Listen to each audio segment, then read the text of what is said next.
En question principale, Madame la députée de Huntington.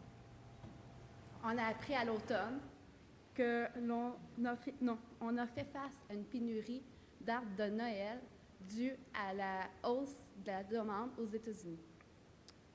Que fait le ministère de l'Agriculture pour assurer le développement durable et aussi la gestion écologique de cette ressource?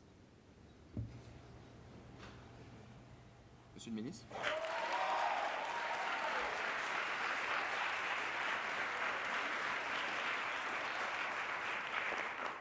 Merci, Monsieur le Président. Je remercie la très charmante députée de l'opposition pour sa question. D'abord, oui, j'ai pris conscience de la pénurie d'arbres de Noël. Ça m'attriste également parce que Noël, c'est une si belle fête qu'on vient de célébrer d'ailleurs, je pense, tous en famille. On a profité de notre réveillon pour manger avec excès, avec plaisir. Ce que je répondrai à la députée de l'opposition quant à la question, c'est que, étant donné que c'est des producteurs indépendants qui doivent faire face à cette pénurie, bien, ils vont y faire face de la manière qu'ils peuvent, c'est-à-dire prévoir pour l'avenir. À partir de maintenant, bien, ils vont prévoir pour les prochaines années, parce qu'un arbre de Noël, ça peut prendre, un sapin par exemple, ça peut prendre de 8 à 10 ans, 8 à 12 ans pour croître. Donc, à partir de maintenant, ils vont augmenter leur production, ils vont augmenter leur culture, puis peut-être que dans 8 à 12 ans, il n'y aura plus de pénurie. Puis peut-être qu'on va célébrer encore plus Noël. J'aimerais beaucoup ça. Merci.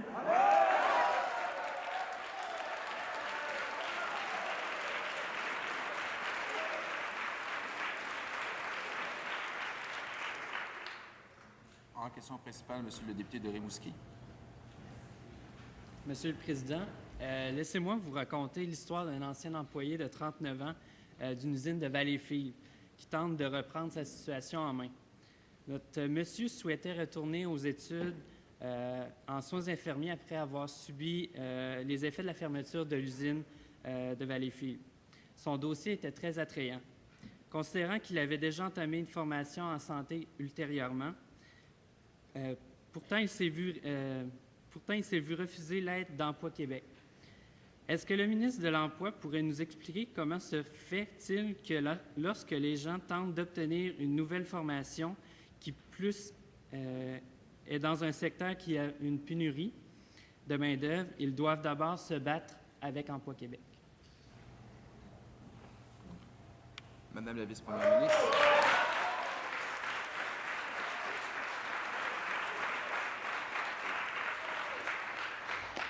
Merci, Monsieur le Président. Je pense que l'opposition aime vraiment beaucoup ça, parler de ma région natale, parce que, encore une fois, je viens de Valleyfield.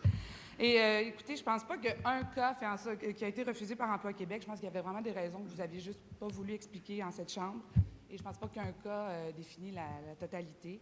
Et pour ce qui est des gens, en fait, je pense que Valleyfield est en train de se remonter. Je pense que notre gouvernement va tout faire, en fait, pour remonter la région. Et non, je ne pense pas que ce cas-là est la totalité des cas.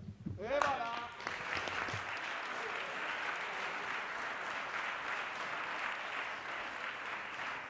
En principale, Monsieur le député de Montmorency. Depuis la tragédie de la Concorde, le gouvernement semble s'être enfin rendu compte de l'ampleur des investissements qui sont nécessaires afin d'entretenir et remplacer les infrastructures vieillissantes du Québec. Alors, quels sont les différents moyens que compte utiliser le ministère des Finances afin de compléter l'ensemble des travaux? Monsieur le ministre des Finances.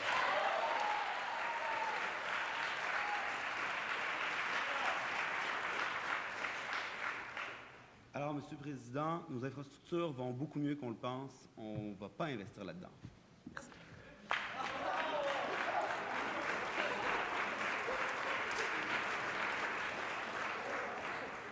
En principale, Monsieur le député de Bellechasse. Merci, Monsieur le Président. Les tarifs réduits pour les étudiants de plus de 21 ans sont refusés par plusieurs sociétés de transport en commun au Québec. Certaines ont modifié leur stratégie depuis quelque temps, mais dans plusieurs régions, la problématique reste présente. Le ministre du Transport pourrait-il nous informer pourquoi il ne tente pas de trouver un compromis avec des sociétés en question pour permettre aux étudiants de tous âges de bénéficier des mêmes avantages? Monsieur le ministre des Transports.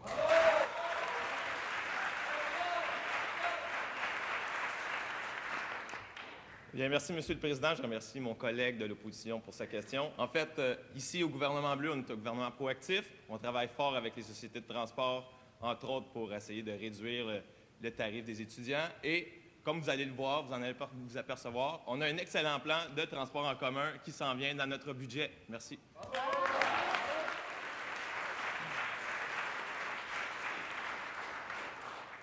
En principal, Monsieur le député de Marguerite-Duville. Merci, Monsieur le Président. Monsieur le Président, l'escouade policière spécialisée en intervention auprès des gangs de rue de Montréal ont fait un excellent travail, ce qui amène les gangs de rue à se déplacer en banlieue. Quelles sont les pistes de solutions que propose le ministre de la Sécurité publique pour aider les policiers de banlieue? Monsieur le ministre de la Sécurité publique.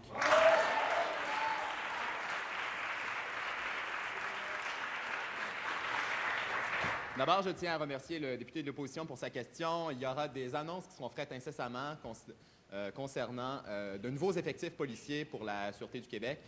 Nous sommes conscients du problème des gangs de rue. Nous sommes conscients de l'ampleur du phénomène du crime organisé au Québec. C'est pour ça que nous allons investir. Des annonces, comme je le disais tantôt, vont être faites incessamment. Donc voilà, merci. Bravo!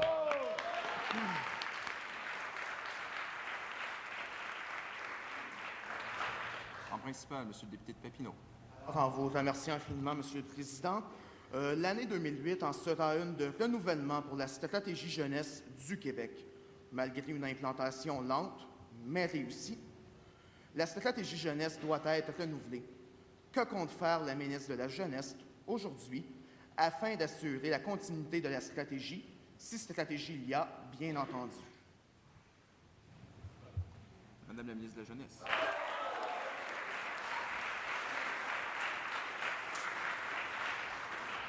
Merci, Monsieur le Président. Bien, tout d'abord, plusieurs aspects. Je pense que ma déclaration ministérielle de ce matin était déjà une évolution de cette stratégie jeunesse. Comme j'ai dit, la stratégie jeunesse, je l'aime bien. Par contre, effectivement, il y a des choses à refaire.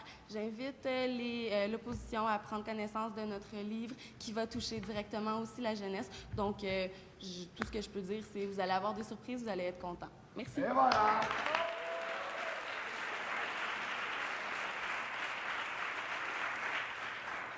En principal, Madame la députée de Sherbrooke. Merci, Monsieur le Président. Le ministère de la Justice vise l'instauration d'un système de justice quant au délit de la route plus proche des citoyens, davantage accessible et plus efficace. Justement, qu'est-ce que le ministre de la Justice est en mesure de nous présenter aujourd'hui face aux gestes concrets qu'il compte prendre au cours des 3 prochains mois afin d'aligner la direction de son ministère dans ce secteur? Monsieur le ministre de la Justice.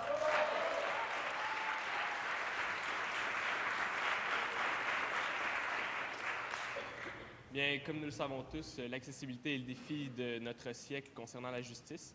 Et cette mesure est une des mesures quasi-judiciaires qui a été prise par les gouvernements antérieurs et qui seront poursuivies par le nôtre pour aller en ce sens. Et dans les prochains mois, soyez sûrs que je vais travailler en ce sens avec mes fonctionnaires. Et j'ai d'ailleurs une très belle déclaration ministérielle pour vous dans les prochains instants. Voilà!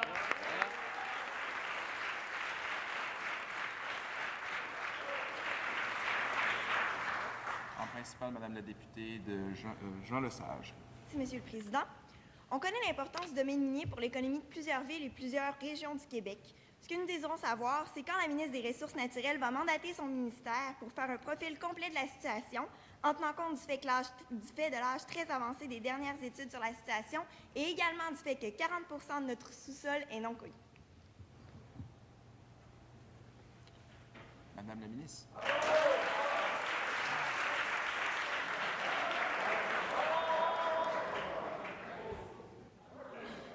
Bien, merci beaucoup à ma collègue de l'opposition pour cette question. Je viens de l'Abitibi, donc le domaine minier, bien sûr, ça me tient à cœur. Et on peut profiter en ce moment du boom minier qu'on vit au Québec, dans plusieurs régions.